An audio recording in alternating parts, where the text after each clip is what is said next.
morning, and welcome to today's Global Insight Report. I'm Adinda Melati, and I will guide you to the latest updates of the current economic power shift that has been happening for the latter part of 5 years. In the past few years, there has been a change of perspective on which countries hold economic powers. What was once a landscape that was dominated by Western and European countries is now steadily shifting into Asian regions and the so-called Global South. This shift definitely has significant implications not only for trade markets, but also for global governance, international relations, and regional development. What exactly causes this shift? Nowhere is this shift more visible than in Asia. With huge infrastructure investments, both domestically and internationally, through its Belt and Road Initiative or BRI, China has seen a rise in its powers economically since the 20th century. Since its loss back in 2013, BRI has spanned across Asia, Africa, and Europe, and it has linked over 60 countries in a web of trade and investment. Whilst India's young population and growing digital economy has positioned the country to be projected as the third largest economy in the world within the next decade. Seeing its potential, major tech companies have started investing in India, and its government has started to prioritize the reliance on its resources with the Make in India initiative. Southeast Asian countries like Indonesia, Vietnam, and the Philippines are also gaining attraction in terms of investment. Sea countries are becoming attractions because of their growing manufacturing bases and youthful workforces, particularly Vietnam, since many see that it can be an alternative to China's rising labor costs due to the ongoing trade tensions with the West.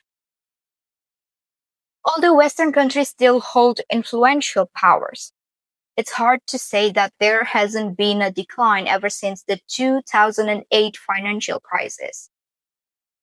It exposed vulnerabilities within Western financial system, which led to a lot of skepticism towards neoliberal economic models.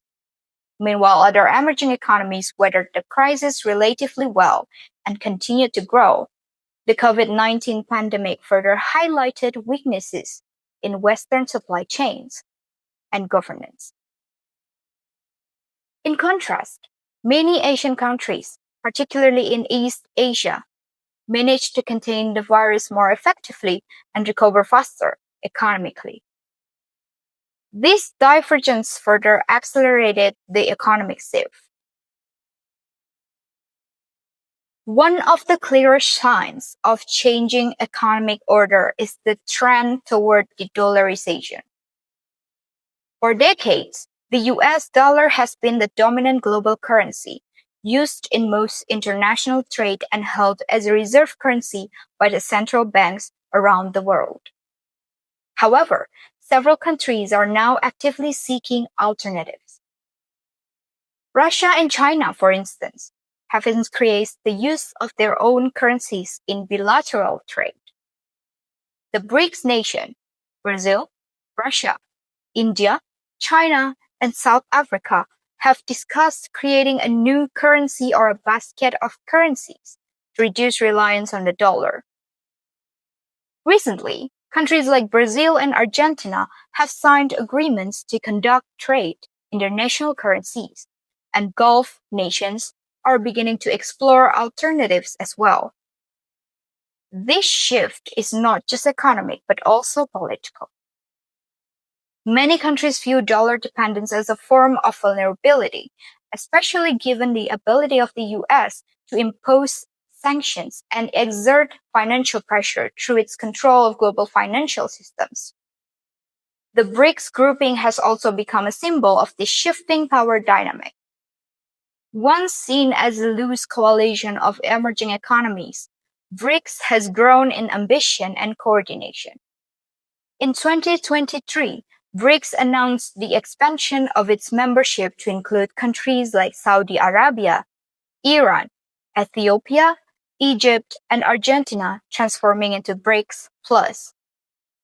This expansion signals a desire to create a counterbalance to the G7 and traditional Western-led institutions like the IMF and World Bank. BRICS has also launched its own financial institution, such as the New Development Bank or NDB, to provide alternatives to Western-dominated lenders. Although still in early stages, these efforts represent a move towards a more multipolar economic systems. Despite the momentum, economic power shift is not without challenges. Many emerging economies face internal issues such as political instability, inequality, and environmental degradation.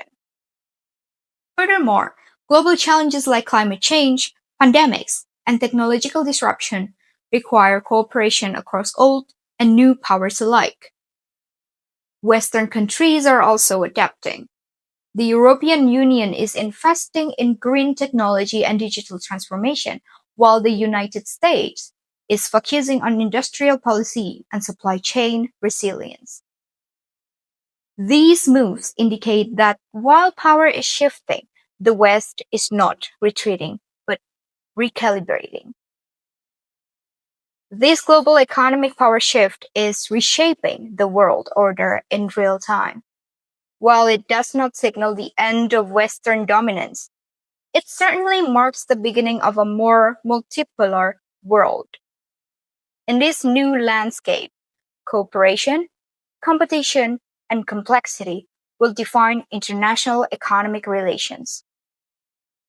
For countries like Indonesia and others in the global south, this moment presents both opportunities and risks. The ability to navigate between major powers, build regional partnerships, and prioritize sustainable development will be crucial. This has been Adinda Melati reporting. See you on another occasion.